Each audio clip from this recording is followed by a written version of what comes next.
How are you today? I'm doing great, Kiana. How are you? Let's get into it. Tell everyone a bit about Culture Banx and what you've done. Yes, I'd love to share about Culture Banx because there's nothing that makes me happier actually than talking about my company. So at Culture Banx, we create stock market driven business news for hip hop culture by leveraging music that's geared towards the African American community.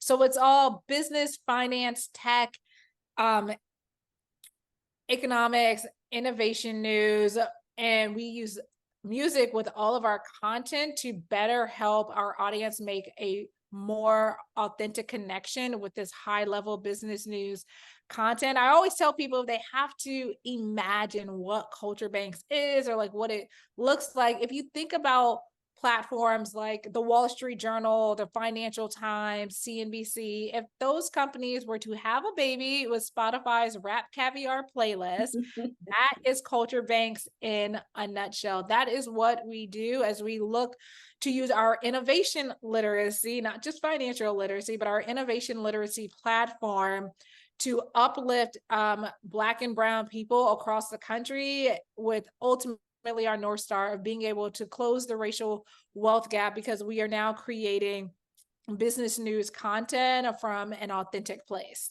That is Culture Banx. Yes, Culture Banx is so dope.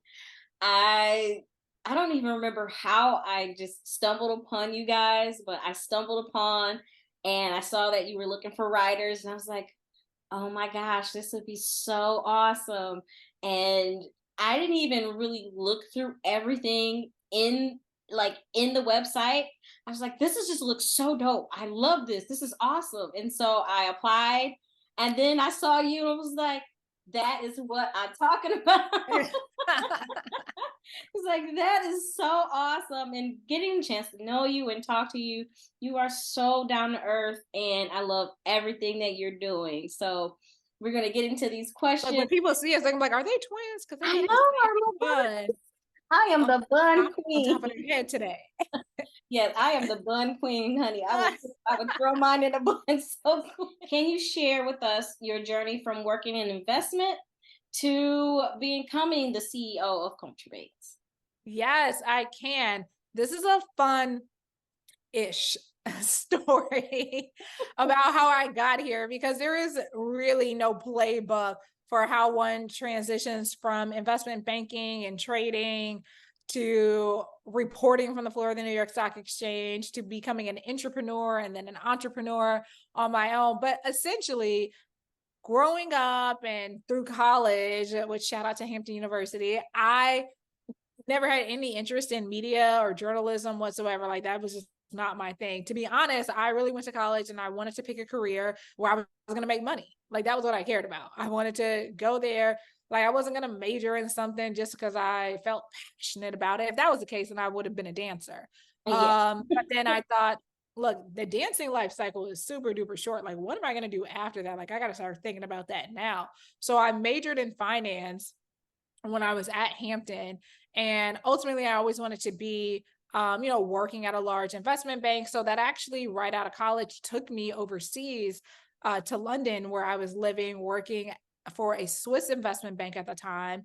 And then I came back to the States and I was working at Goldman Sachs for several years in all different places across the country. And essentially, it was with my time at GS because now I'm a little bit older and I have, friends that I went to undergrad with who were doing, now they're a bit more stable. They've been out of school for a while, doing different things in their respective professions. And they're like, oh, well, Kori, you work at this investment bank. Like, we don't really have a lot of money, but like, what should we do with the money we have? And I'm like, well, look, I don't work in private wealth and financial advisory. Like, that's not what I do. I work on the capital market side. And I was like, but this brings up a good point because I'm not exactly sure what to tell you guys. And also, there's so many things that happen in finance that I don't even understand. And I work at one of the best investment banks on the street. I'm pretty sure my friends who work in tech and medicine and education, they don't know either. So that really got me to thinking about how to basically create culturally relevant business news content, which I had no idea how to do. I decided to leave my lucrative job at Goldman to go to graduate school at Syracuse's Newhouse School of Communication. So shout out to Q's as well. And really just set out to figure out how to become a storyteller because I had no idea. The day I left investment banking, I didn't know one person that worked in media. Actually, that's not true. I knew one person. He worked at Bloomberg, and I had reached out to him maybe about 2 or 3 months before I left Goldman. I reached out to him before I even told my job that I was leaving. And I said to him, I reached out through Syracuse's Black like alumni group, Yeah. specifically the Newhouse group, and said, hey, like, this is my plan. I'm gonna leave my investment banking job. I want to go try to learn how to tell stories and work specifically in business news with this ultimate like North Star of creating business news for Black people. And I was like, basically, sir, when I get out of grad school, I want to work at Bloomberg in their TV department. Like, will you help me get a job? Because this guy was actually a regular editorial print journalist, and he was over obituaries. So, Oh, needless to wow. say, which I know most people are like, Bloomberg has an obituary section, which I didn't really know either, but they do because I knew the editor of the obituary section. Um, and he was like, yes, he was like, stay in contact with me while you're in grad school. He was like, I'm going to help you get an internship and Bloomberg in the TV department. And at one point, like he was even having a hard time getting the people in TV to respond to him internally. And he physically walked my resume over to the head of TV and said, hey, this lady is in grad school right now. She's got all this investment banking experience. She's at the best communication school in the country, and she wants to intern here when she graduates in the summer. Like, you need to look at her. And probably about a month after that, I randomly got an email from someone in TV and eventually like an interview and got the internship. And that was my like first break in. So people always tell me, especially when they're in like journalism school, and even if they want to be on a national news level, they're like, wait, you got like a job at like a big company? I was like, I did. I never went the local news route and like climbed my way up from market size to market size. But a part of it, I think, was really just my kind of tenacity. And before I even went and knew anything about journalism, I knew how to network. And I was like, look here, like, this is my plan. This is what I want to do. Is there any way you can help me? And started that plan in motion before I ever even stepped foot to start graduate school at Syracuse. And that Wow. led to really being a way too old intern, because I was not young when I went to graduate school, a way too old intern. But it led to me getting a TV producing job. And I used to work overnights producing TV for Europe because they knew I used to live in London. So the live television shows on Bloomberg were actually produced in New York at the time. So we would come in at like 8:30, 9 o'clock at night, and we'd leave at 5 a.m. So we would produce TV, and then during the day, because I really wanted an on-camera job as a correspondent and eventually like an actual TV business news host, I was a correspondent for thestreet.com during the day. I always joke with people and say I've had more jobs on Wall Street than probably most people in terms of like the actual buildings, because the street wall itself in New York is not a very long street. So it's pretty impressive. But I would do that job from like 11 a.m. to 5 p.m. And then I would go back to my apartment, like eat some food, change clothes, and take the train like even further uptown to Midtown to go produce TV overnights for Bloomberg. And I did that for almost 2 years. And it was the most exhausting, not great time in my life. But because of my videos that I was doing, and it's like part-time job so I could be a correspondent, a producer from CNBC saw my videos, looked me up on LinkedIn, and also saw that I was producing TV at Bloomberg, and essentially stayed connected with him, got a job finally, one job now we're down from 2 jobs to 1 job, got a job at CNBC producing TV for their top rated shows, Squawk on the Street and Squawk Alley, while I was producing. So I did that for about 2 years. But in the midst of that, I got to meet a lot of great people, CEOs, executives, people doing really cool things. I met this guy. His name is John Steinberg. At the time, he was the president of BuzzFeed. I used to book him to come on our show sometimes. And he reached out and said, hey, I'm starting this news company. It's going to be called Cheddar. I want you to come help me start this company. And I said, no. And Cheddar's a stupid name for a company, but I was really fed up or getting fed up with my time at CNBC and not really making progress to my ultimate goal of being on air and most importantly, to bring diversity to high level business news. Yes. And so eventually, it was like a month later, I was like, hey, if you're still down, I'm down to come over and help and just figure this thing out, because none of us really know what we're doing. So we ended up launching Cheddar. It fortunately went on to be very successful. The company ended up selling in 3 years for $200 million. I left about a little more than a year and a half into the company to launch Culture Banx, because at this point I thought, if a credentialed investment banker and a credentialed journalist cannot become the voice of business news as it relates to Black and brown people, no one else is going to do it. So then that is why we launched Culture Banx. I feel like that was a long roundabout background. No, but that honestly, that answered for the questions that I had. So that was awesome.